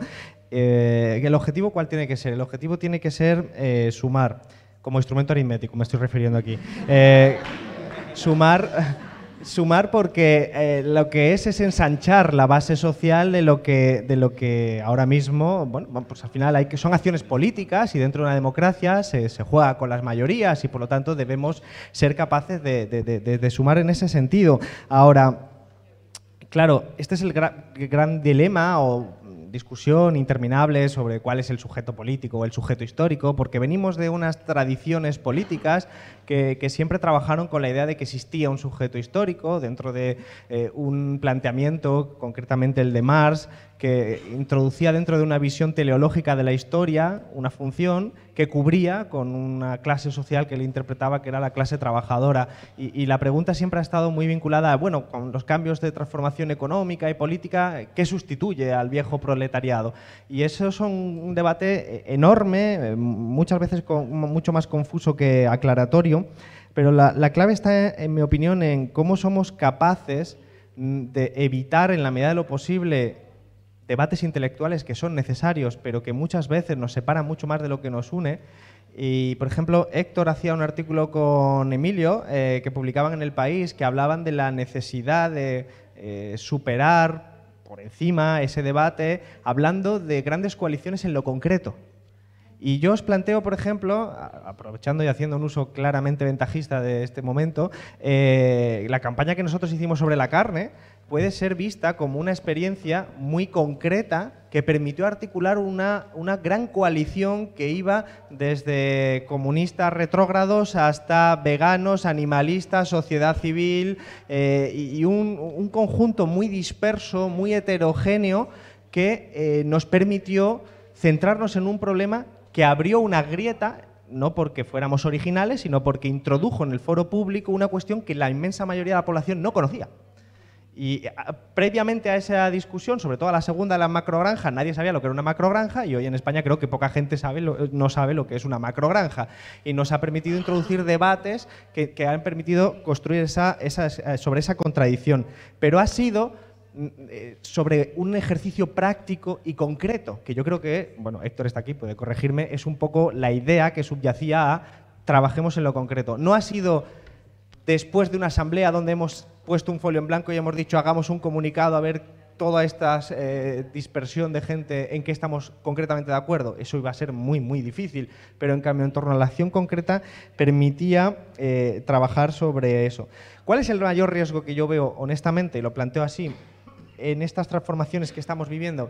La descomposición de la clase media. Es decir, la descomposición de la clase media es un fenómeno, yo creo que Luis hablaba un poco de eso, que es muy arriesgado, porque la descomposición de la clase media significa que son gente que, y permitidme sobre todo, un tipo de clase media muy caracterizado, pues vamos a decir popularmente, a veces se utiliza caricaturizándolo como la familia cuñado, de cuñadismo, familias que son muy convencionales, que votaron a Ciudadanos, que ese tipo de perfil, o que algunos hablan que son las familias Pau, porque viven en un determinado tipo de ciudad, que alguien hablaba antes de cómo construir las ciudades también. Esa gente no se va a ver como cayéndose por un precipicio y se va a ver una gran incertidumbre y probablemente su respuesta más inmediata sea mucho más conservadora de la que nosotros nos imaginamos y mucho más reaccionaria en muchos tipos. Y de hecho, históricamente está bastante comprobado que los momentos de caída de la clase media son la base social incluso del fascismo en determinados momentos, ¿no? Entonces, ahí es donde existen esos riesgos y tenemos que ser capaces de ganarnos o de neutralizar esa posibilidad y de ganarnos a esa base social que no es sencillo, porque honestamente estamos hablando de gente pues, que no quiere perder la segunda o tercera casa en residencia, la piscina, las vacaciones yendo en un avión, etcétera, que ellos van a identificar nuestras propuestas como el fin de ese tipo de cuestiones, ¿no? Y hay que oponer a Luis al marxismo-acelguismo que proponía que hay que construir algo distinto a eso para que, yo creo que Jason ha hablado muy bien y ya yo en otras ocasiones, pues de propuestas en positivo, propuestas que en abstracto suenen como vivir bien, vivir sabroso, buen vivir, es decir, la idea de que lo que estamos proponiendo no es un sacrificio religioso, sino que lo que estamos proponiendo es vivir mejor. Y eso es un cambio de paradigma. Oye, no es tan sencillo luego bajar a lo concreto. Y estudiar cómo son los perfiles, con esto termino. Estudiar, porque en este momento los impactos de la crisis ecosocial son asimétricos. No es lo mismo en la gente joven que en la gente más mayor. No es lo mismo en quienes viven en el campo que en quienes viven en la ciudad. No es lo mismo si en tu territorio que es del campo te van a poner un montón de placas solares y te va a impedir desarrollar un tipo de actividad con el que han vivido todas las generaciones anteriores. No es lo mismo, lo atraviesa totalmente. Entonces tenemos que hacer un ejercicio de ciencia social aplicada, en este sentido sí de la buena, para saber cómo se está percibiendo estos cambios. Ayer hablábamos con Jason de una encuesta que habíamos hecho en Izquierda Unida, entre la militancia de Izquierda Unida, para ver cómo era la recepción, por ejemplo, del proyecto del decrecimiento. Casi el 40% de la militancia compra el decrecimiento como proyecto político, pero es diferente. La gente más joven tiene más tendencia, pero sobre todo es la gente que tiene más estudios y la gente que tiene menos dificultades para llegar a fin de mes. Por lo tanto, está cruzada socialmente. Y esos tipos de cuestiones tenemos que estudiarlas a nivel organizativo y a nivel social. Hay mucha gente estudiando esto, no estoy diciendo hay que hacerlo desde cero, pero tenemos que dotarnos de mapas para saber, oye, esa gran coalición a nivel sociológico, ¿por dónde debería ir? Pues, oye, por ahí creo que tenemos que trabajar sin sectarismos ni patriotismos de organizaciones ni nada, sino entendiendo y superando todo ese tipo de miserias institucionales que nos suelen acompañar a los que vivimos dentro de la vida de Brian actual.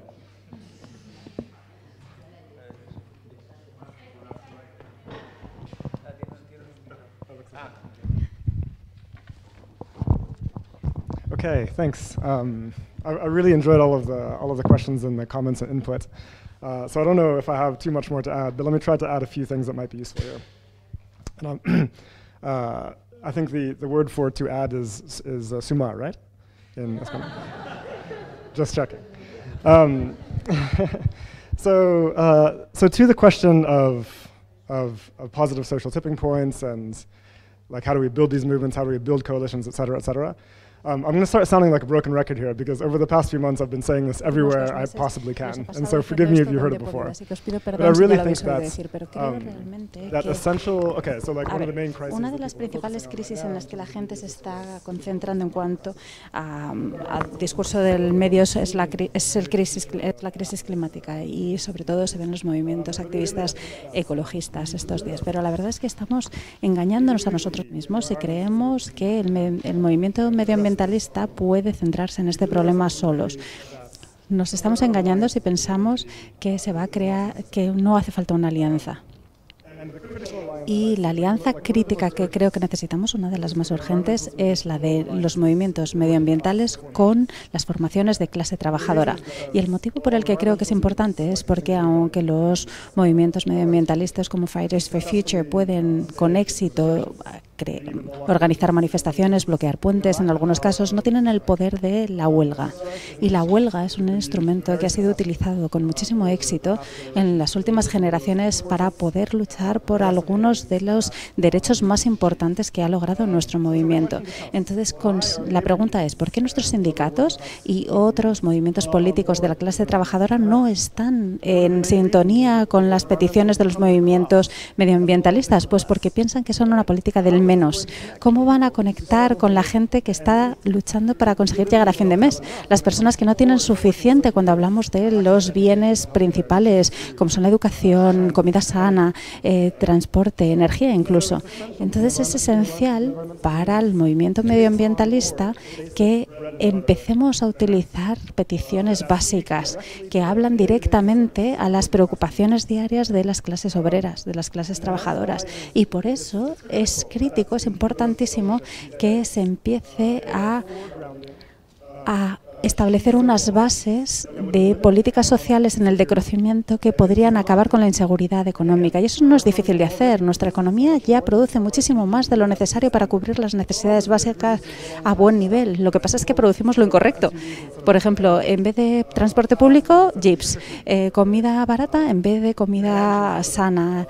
Es decir, mansiones en vez de casas sostenibles. Entonces, esas son las peticiones. ¿Cuáles son esas peticiones? Primero, garantizar un trabajo público que cada uno que quiera pueda participar en los proyectos más importantes. Luego, todo lo que es energía renovable, regenerar los ecosistemas, producir comida saludable, esos son elementos esenciales que cubren las necesidades básicas. Tenemos que reorganizar nuestra mano de obra, nuestras capacidades productivas en torno a esas necesidades básicas. Una garantía de trabajo elimina el desempleo, lo elimina de forma permanente, porque el desempleo es una escasez totalmente irreal producida por el capitalismo que no necesitamos que exista. No necesitamos contar con una deficiencia de acceso a medios para ganarnos la vida. Y luego, sistemas universales, no solamente la educación y la salud como tenemos en casi toda Europa, sino también transporte público, alojamiento, acceso a la comida, a la energía e Internet.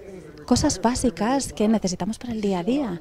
No deberían ser cosas que se pueden mover por el vaivén de los caprichos capitalistas. Son esos productos que podemos producir y que tenemos que producir de forma que todo el mundo tenga acceso a lo necesario. Ese es un punto crítico que te sacamos del ecofeminismo. Y con políticas como estas, en realidad lo que hacemos es eliminar la inseguridad económica. Ya no hay riesgos para la vida en general, ya no tenemos ese riesgo de acceder a los bienes esenciales, ya no hay un riesgo de caer en el desempleo. Y estableciendo esa base que cubre esas necesidades de las clases trabajadoras, entonces podemos empezar a trabajar de forma eficaz acerca de lo que necesitamos para una acción radical por el medio ambiente sin que nadie se sienta dañado. Eso es la base para la transición justa. Y si el movimiento medioambientalista no pide eso, no tenemos esperanza, no vamos a ganar. Estas son las alianzas necesarias y no va a pasar de forma natural, va a requerir organización real. Vamos a tener que forzar para que ocurra. Tenemos que pasar tiempo en los sindicatos, tenemos que crear relaciones con los sindicalistas, tenemos que conceptualizar esas necesidades comunes y demandas comunes. Y eso es lo necesario y es difícil, lo sé, para nosotros que vivimos en una generación en la que la mayoría de las cosas se han hecho online y que a lo mejor nuestro activismo no forma parte, ese tipo de activismo cara a cara no forme parte de nuestro repertorio. Pues tenemos que aprender del siglo XX para poder ganar en este frente. Y en cuanto a la pregunta sobre la desigualdad, si tengo tiempo, brevemente, es algo crítico, sí. Además de decarbonizar nuestras economías en general, es esencial también que de forma activa reduzcamos el poder adquisitivo de los ricos. Tiene que formar parte de nuestras demandas. ¿Y eso qué significa? Pues para mí esto es lo básico de Thomas Piketty. Primero, impuestos. Democraticemos la riqueza, controlemos las finanzas y el capital. Pero más aún, los ingresos. Tenemos que tener máximos de ingresos. ¿Por qué no hablamos de eso? Tendría que haber un ingreso máximo. Los ingresos, el dinero representa el control de nuestro planeta, de nuestra mano de obra colectiva, de nuestros productos colectivos. ¿Por qué estamos permitiendo que una pequeña fracción de la humanidad tenga un acceso desproporcionado a los ingresos? Esto es una locura. Estamos ya dirigiendo energía para apoyar esa clase obscena que consume por encima de sus posibilidades. Creo que esa política de ingresos máximos debería estar sobre la mesa. Suena radical, pero en realidad es súper razonable. Lo que no es razonable es la situación actual. Así que también me gustaría mencionar brevemente que las políticas más importantes, como por ejemplo garantizar esas necesidades básicas, acaba con toda esa situación, porque si nosotros establecemos esas bases ya no tienen ese poder para seguir abaratando la mano de obra. Si ahora podemos obtener un trabajo de una forma democrática, entonces el poder de negociación de la mano de obra aumenta, y eso también en cuanto a todos los accesos a bienes públicos, porque así tenemos más poder y por eso estas cosas no se permiten, precisamente por eso, porque tendríamos más poder. Pero si tuviésemos esas garantías sociales básicas, tendríamos una redistribución de los ingresos. Sería imposible prácticamente para el capital acumular un exceso. Y lo que eso significa es que eso desencadena también una transición poscapitalista de forma automática. Estas políticas pueden parecer reformistas y modestas, pero en realidad no, son súper radicales. Y eso es precisamente lo que vamos a necesitar. Vamos a tener que luchar para que se establezcan, porque van en contra de los intereses de aquellos que se benefician de la estructura actual de la economía. También podría decir sobre la estrategia, pero lo voy a dejar aquí por ahora.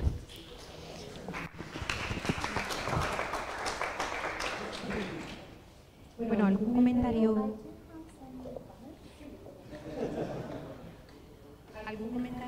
básico así muy rápido que es complementario con las cosas que ya se han planteado, ¿no? O sea, si yo me entretuve un rato en dar los datos de precariedad, de desigualdad y demás, es para señalar que las personas que no se unen a determinadas luchas, en muchos casos no es porque estén más cómodas o porque les guste lo que el capitalismo ofrece, que es verdad que el capitalismo es drogadura, sino porque hay una enorme cantidad de gente que en este momento está presa del cansancio, de la precariedad, del agobio, de la tristeza, de la sensación de impotencia, ¿no? Y me parece que es importante tenerlo muy en cuenta, ¿no? Yo creo que la forma de incorporar más gente a lo mejor es que nos incorporemos nosotros y nosotras a otras cosas, ¿no? Coincido plenamente con lo que se ha planteado en torno al trabajo sindical. O sea, yo en estas últimas semanas, por un encargo que he tenido, no del instrumento aritmético, sino del otro, pues estoy teniendo, como que hemos puesto en marcha un proceso bastante interesante. Por un lado, petición a personas y colectivos expertos de algunas ideas básicas, pero hemos puesto en marcha una especie de pseudoasamblea ciudadana en donde hay 70 personas que vienen de la plataforma de afectados por los desahucios, trabajadoras domésticas, jornaleras, agricultoras, gente que viene del ámbito de la justicia, ecologistas, ¿no? Es decir, que viene de diferentes espacios, más luego una serie de grupos de discusión con niños y niñas de 8 a 12 años, ¿no? Una de las primeras cosas que hemos concluido del tiempo que llevamos, que nos queda mucho por hacer, es, en primer lugar, que no hay base, por lo menos en esto que nosotras hemos planteado, en esto que nos estamos encontrando, para entender que la mayor parte de la gente precarizada y empobrecida tenga en la cabeza ni esté preocupada por una crisis ecológica y social que le afecta de forma notable, ¿no? Esa es una realidad y es impresionante la reacción que se produce en el momento en el que las personas empiezan a conectar la pobreza energética con la crisis ecológica, empiezan a conectar los problemas de vivienda con la acumulación. Quiero decir que ahí hay un trabajo por hacer que no se ha hecho, que lo damos por hecho porque decimos sistemáticamente que tenemos que dejarnos de diagnósticos para hablar de las propuestas directamente y resulta que la evidencia con la que nos estamos encontrando dice que eso no es así, ¿no? Entonces, creo que participar con las jornaleras, participar con las personas que están en la PA, participar con las personas que tienen miedo a perder, o sea, es una tarea importante, desde luego, para el movimiento ecologista, ¿no? Para que no se nos pueda ver, y creo que haciendo autocrítica a veces hemos podido serlo, como una banda de pijoprogres, digamos, que se preocupan por la naturaleza y no tanto conectan con las condiciones materiales de existencia de un montón de gente. Entonces, creo que ahí hay un trabajo fundamental. Creo que el ecologismo social ha ido haciendo un avance muy grande en tener e incorporar una perspectiva de clase más sólida que probablemente no había tenido en otros momentos, pero me parece que eso hay que seguir profundizándolo, ¿no? Y por tanto, por ahí creo que hay una base importante para poder ahora me refiero al instrumento aritmético, sumar, ¿no? Me parece clave lo que se ha señalado de la fiscalidad y no voy a insistir en ello. Me parecía muy importante lo que Carmen señalaba del pensamiento en el medio y largo plazo y no nos olvidemos que, por ejemplo, la economía doméstica es una especialista en el pensamiento a largo plazo. Es decir, dentro de la economía doméstica, que es economía, hay personas, mayoritariamente mujeres, que son las economistas de esos espacios, que son capaces perfectamente de gestionar un hogar pensando en lo que se necesita hoy, pero en que vas a tener que pagar una ortodoncia o la matrícula de una universidad o una serie de gastos. Es decir, que hay elementos en la sociedad que nos permiten decir que sí se piensa para algunas cosas, sobre todo cuando hay que sostener la vida en el largo plazo, ¿no? Sobre las acciones y la desobediencia civil. Yo creo que hay que poner en práctica desobediencia civil. Creo que hay que poner en práctica desobediencia civil y además construir artesanamente. Y, por tanto, me llama muchísimo la atención que todo el principio de precaución que no se aplica a otros ámbitos de la vida, de repente sea el principio de precaución de una acción que se ha hecho con mucho cuidado, sí, es que es mala porque se podía haber manchado el cuadro, ¿no? Es decir, que es como o sea, que yo aplaudo y entiendo perfectamente las acciones de desobediencia civil y comprendo perfectamente el cabreo que puede tener un montón de gente, sobre todo gente más joven, ante una sociedad que se desentiende y que les obliga a vivir en la cornisa, ¿no? Y por tanto, bueno, pues las entiendo perfectamente. No sé si son las que yo escogería o no, pero en cualquier caso la desobediencia civil y desobedecer me parece que es una parte importante y ha sido siempre una vanguardia para muchas otras cosas que han venido después. Ahora en los museos se recogen las piedras con las que las mujeres sufragistas rompieron todo lo de romper para conseguir el voto, ¿no?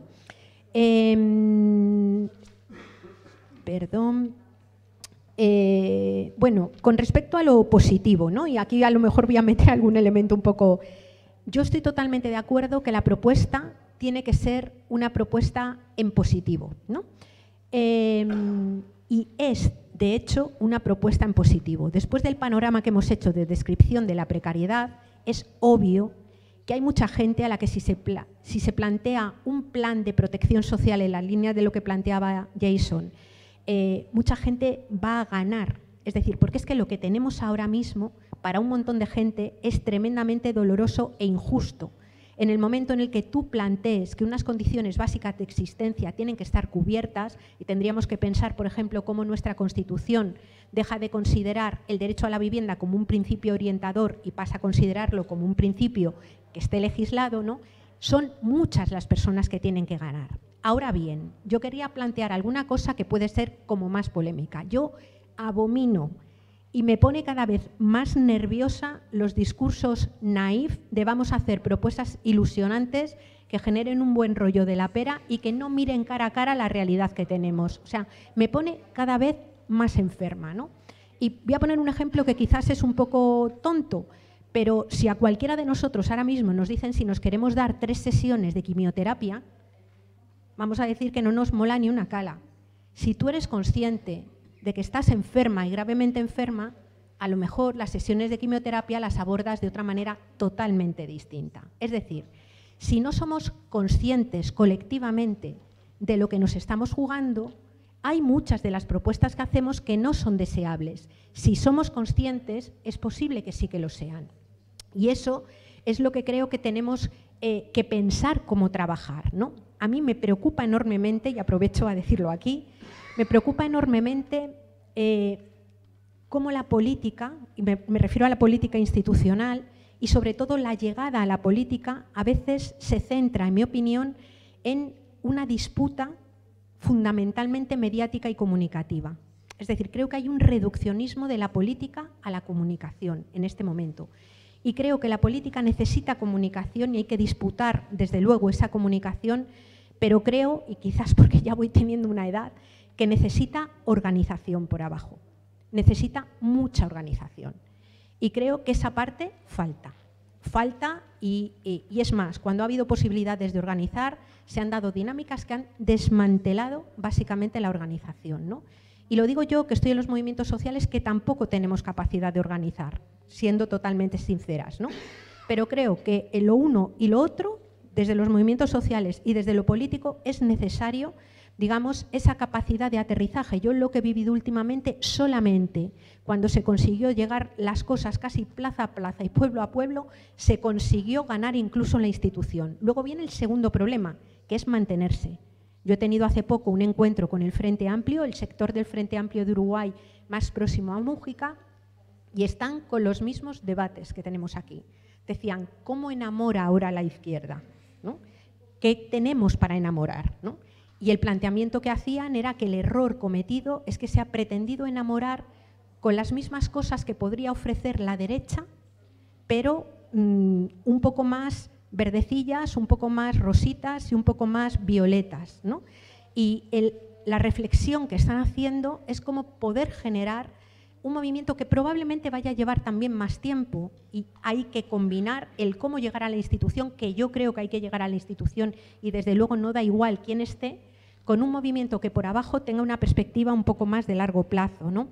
por tanto, el vivir bien, el vivir sabroso y el vivir mejor es un vivir bien, sabroso y mejor consciente de dónde estamos, porque si no, nos podemos mover en el terreno de la pura fantasía que no funciona, ¿no?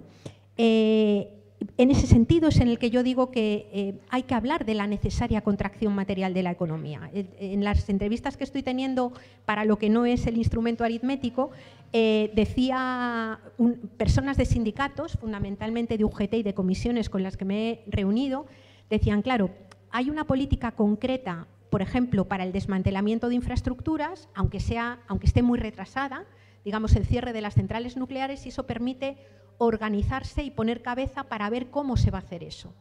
Dice, cuando hablamos de la reconversión del sector turístico, no hay nada, porque nadie se atreve a ponerle el cascabel al gato de que hay que reducir un 30, un 40 o un 50% el turismo. Y al no ponerle el cascabel al gato, no hay forma de planificar cómo hacerlo desde una perspectiva justa. Y entonces, ¿qué es lo que pasa?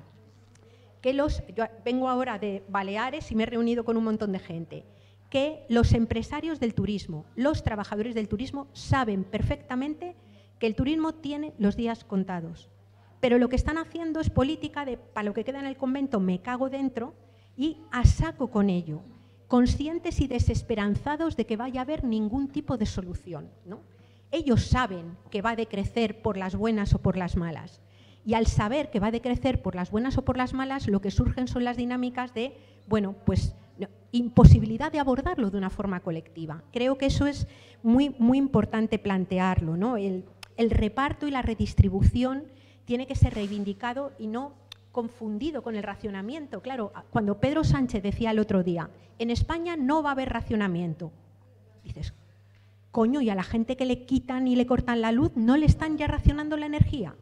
Es que como no hagamos los repartos de riqueza con criterios sociales y de justicia, se reparten con criterios de mercado. Y el criterio con el que reparte mercado es tú tienes, tú pagas y lo tienes, y si tú no tienes dinero, te quedas sin ello, ¿no? Entonces, me parece, joder, que esto hay que reflexionarlo profundamente para generar también discursos que yo creo que pueden llegar a ser tremendamente motivadores e ilusionantes si miramos el dónde estamos y qué es lo que queremos conseguir, ¿no? Bueno, ahí lo dejo.